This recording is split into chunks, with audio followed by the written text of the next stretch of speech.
Welcome to the Travismasterbone podcast. I am your host, Travis Masterbone, talking some shit to impact your life. This is episode 11, titled Sadia Khan and Sugardating. Sadia Khan, who is she?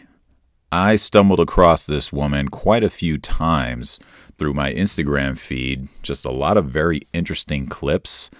She is a psychologist from the UK, I believe.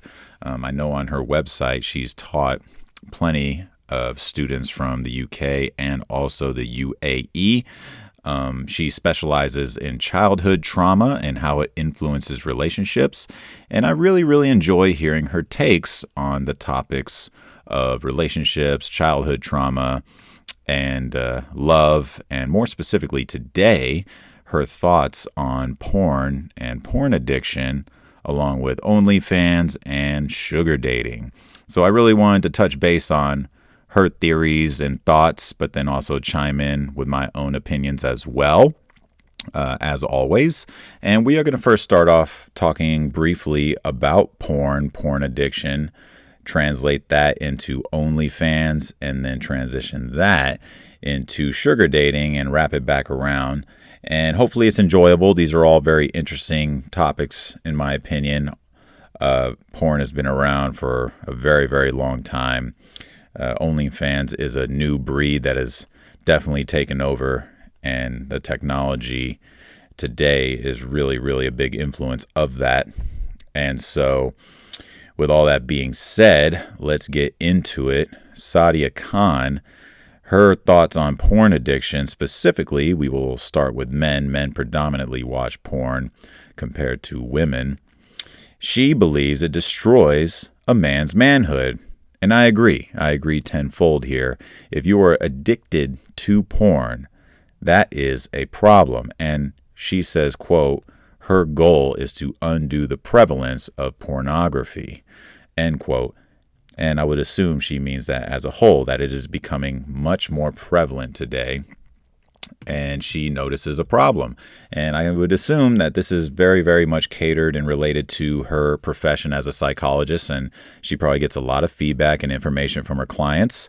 And so whenever I quote her or state her theories, just keep in mind, she probably gets this information from her clients and her experience as a psychologist. And personally, for men that rely on porn and watch it quite frequently, the problem is this is la la land. This isn't reality. That woman isn't having sex with you, if that's what you're watching or that's what you're into. And you are literally just imagining the act of sex while obviously performing yourself. This is an artificial drainage of your dopamine. Okay, and so how does this play out long term? And then when we think about it, while we're doing this, what else could we possibly be doing? Where should we be allocating our time elsewhere? Sadia Khan says that porn substitutes all the attributes and skills that a man needs to obtain a beautiful woman. And this is very true. While you're sitting there jerking off to this online poison, I would say, you are substituting that act and that time allocation for something else that you could be doing that's much more productive and adding to your value when you're actually out there in the real world trying to get a woman to actually do the real performance of sex or whatever you're into, right? And what are these attributes? You know, a good-looking body, working out, taking care of it physically, but not only that, nutritionally, mentally, spiritually, earning more money, building wealth, becoming a more aware, caring, and courageous man, etc. Porn, in my opinion, and Sadia Khan's, absolutely dampens this drive of masculinity. And I don't know if this is too controversial, to be honest. And it just doesn't make sense to me anymore. And I'm not sitting here on my high horse like I'm just so much better than anyone and everyone who's ever watched porn, and I've never watched it. That's obviously not true. But in this time of abstinence and sex transmutation that I've put myself through, I have also completely evacuated porn. And not to mention, it is now absolutely disgusting. I don't really see the benefit in general with porn all around, from the participants to the directors, producers, and to the viewers. I think overall, all in all, it is just a poison and a waste of time. And again, let me wrap back around. It is a cheap but also dangerous dopamine release. And Sadia Khan references her clientele and her profession as a psychologist that it makes men incapable of getting erections. So the physical consequences are erectile dysfunction, but then she also highlights the emotional consequences. The man is no longer connecting to the woman that is right in front of them. They try to reenact what they see in a porno, as opposed to reading the woman that's right in front of them. And then, guess what? The woman's not satisfied. The woman rejects him. And then, guess what? They go right back to porn. It's a terrible feedback loop. And if you were to ask women, I would say, like, if we had a really in-depth survey or research project and we asked thousands of women about the trait of a male being addicted to porn, I would assume 90 to 95% would find this a very, very unattractive trait, if not the most unattractive. And I can absolutely see why. And I'm not here just to shit on men. Women do watch it too, and Sadia Khan also believes that it's damaging for women as well, because they're signing up for degradation, as if they're watching it only to satisfy their partner's pleasures, right? In a way, they kind of lose their identity. And so, in regards to that, I will touch base on some of the consequences of this entire topic and relate it to OnlyFans and sugar dating. But overall, let's just be upfront. It's just exposing yourself and using yourself sexually to gain monetary benefits. And this makes sense to me and to everyone that's listening. This doesn't seem like rocket science. But Sadia Khan points out some very, very interesting things in regards to this. And she highlights the consequences of early exposure to sex. And I was pretty young myself when I came across porn. Definitely didn't steal it from my dad's room, VHS tapes. Aging myself, and Playboy magazines. I'm sure every guy has their story on how they first encountered porn.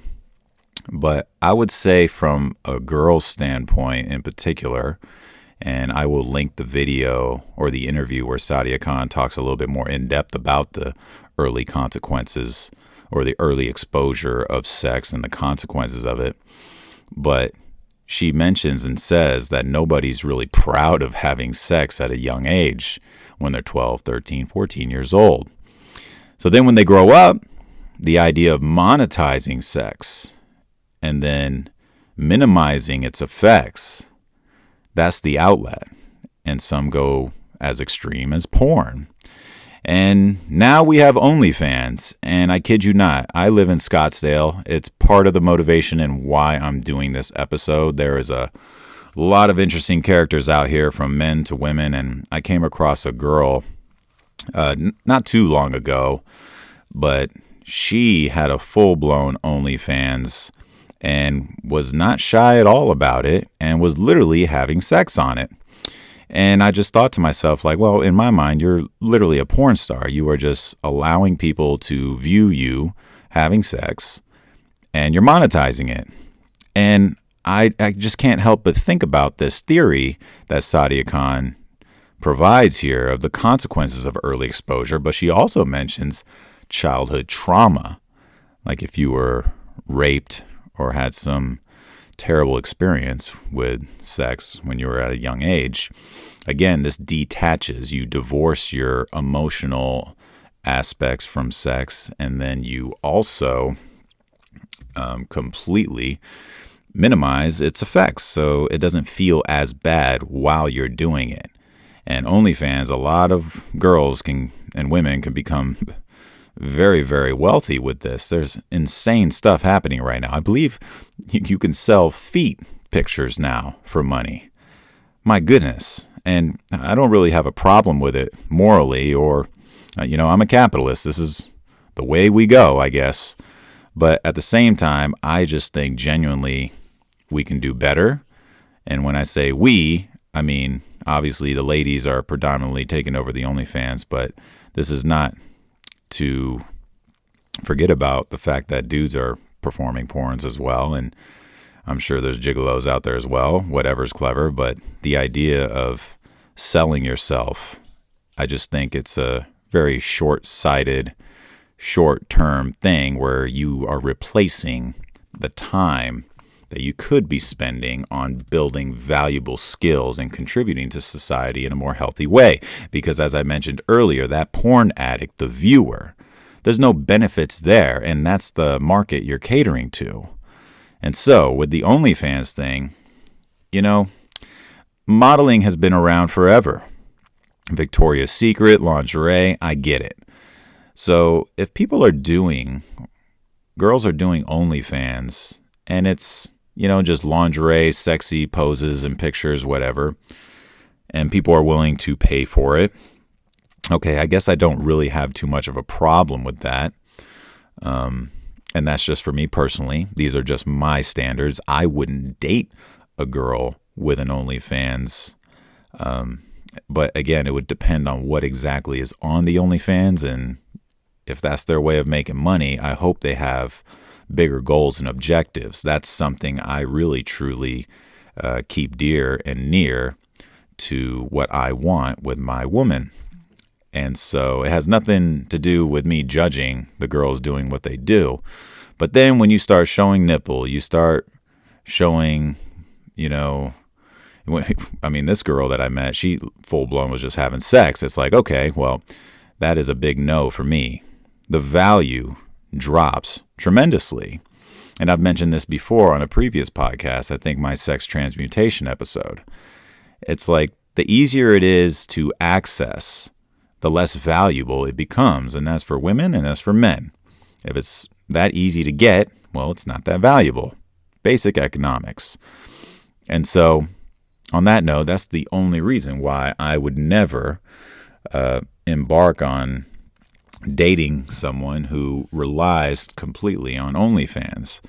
If they're doing it temporarily and it is clean cut, similar to a model, Instagram, damn near the same thing. The women and the pictures and the photos and what they do to just get likes and these cheap dopamine hits. Overall, I'm just not really on board with it, but it just kind of is what it is at this point. And so I mentioned earlier, yes, I live in Scottsdale. I grew up in the Bay Area, so I didn't see much of this. Where in Scottsdale, we have plenty of sugar dating. So this will be the last topic that I will touch base on in this episode. And as I mentioned earlier, Sadia Khan had that theory that of the early childhood traumas of being taken advantage of and being exposed to sex early. She also mentions that this is a prime avenue for sugar babies to go down, right? So you have sugar daddies, sugar babies, where the sugar daddies pay for everything, and in return, the sugar babies, they provide sex, essentially. I'm sure there's some other things tied into it. I think it gets as crazy out here as they sign contracts and stuff. You see me X amount of times per week. I need sex, and I'll provide this car, this apartment, pay for your dinners. You'll have yourself a monthly amount that you'll get deposited to. It gets really, really crazy out here, and they're everywhere. If you go to certain restaurants, you can eyeball a sugar daddy easily, and you can eyeball the sugar babies easily. And so I think this relationship between both of them, there are some consequences that we should highlight. Again, I'm not on my high horse. I'm not judging. I'm just saying. And back to the sugar babies. the consequences of those early childhood traumas, or specifically what Sadia Khan says, coming from a broken home, once they get older, they develop this control complex. And guess where they aim it towards? The sugar daddies. Okay? Like from the girl's point of view, the sugar baby's point of view. These will be under my terms, right? This is that type of mentality. And again, it just dampens and completely diminishes the impacts of the actual sex. The girls detach from it in order to get, money, materialism. And it's unfortunate, divorcing sex from emotion. It's not a long-term gain. And while you're wasting your time involving yourself with this man, and most of the time, these aren't good-looking gentlemen, they're older, and most of the time, these sugar babies, they're not falling head over heels in love with them. This isn't some happily ever after story. It's a short-term plan, and maybe they hop around for a while, but in the end, you're replacing this time with, instead of doing something more valuable and developing skills, you're wasting your time and becoming dependent on these sugar daddies. And that's a problem. That's a real problem. Because over time, guess what? You do get older. You lose your beauty. I hate to break it to you. Everyone gets older. That's the way it goes. And then what? You're not going to have as much energy as you get older. And then for the sugar daddies who are already old, they're just going to go for the newer model, the younger girls. And then all the good guys that you could have been dating or trying to be with on a real deeper level, they're going to be gone. The good ones, at least. And so I think those are the main things for the sugar babies to consider. It's like, are you wasting your time? Yes. Are you not acquiring some serious skills and self-fulfillment and true value? Yes. And then overall, it's very temporary because you are going to get older. And unless you somehow, some way, just have it in the back of your mind that I'm going to get in this guy's will. He's a multimillionaire and I'm just going to live scot-free to the end of days, then hey, go for it. But something tells me, just from a general opinion and a theoretical standpoint, all humans need some type of self-fulfillment and purpose. And I think this entire sugar dating scenario just does not cut it for the sugar baby. And so enough of that. Let's go to the sugar daddies. And I like the analogy of a bar. The sugar daddies supply the booze, and the babies are there to drink it all. So I think if we stop supplying the booze, aka sugar daddies, stop being pathetic and resorting to your money to just get sex and attention, right? How insecure is this act? What does that say about your self-esteem? And in my opinion, it's pathetic. I'm going to be a little bit harder on the sugar daddies. And they're most of the time delusional because Sadia Khan does point out that the men, yeah, they have sex, or the sugar daddies specifically, they have sex with their sugar babies, but they do want some type of emotional connection. But they'll never get it. They will never get it. Money alone will not sell them into falling in love with you, no matter how nice you are, etc. It's unfortunate, but this is a delusional world that the sugar daddy lives in.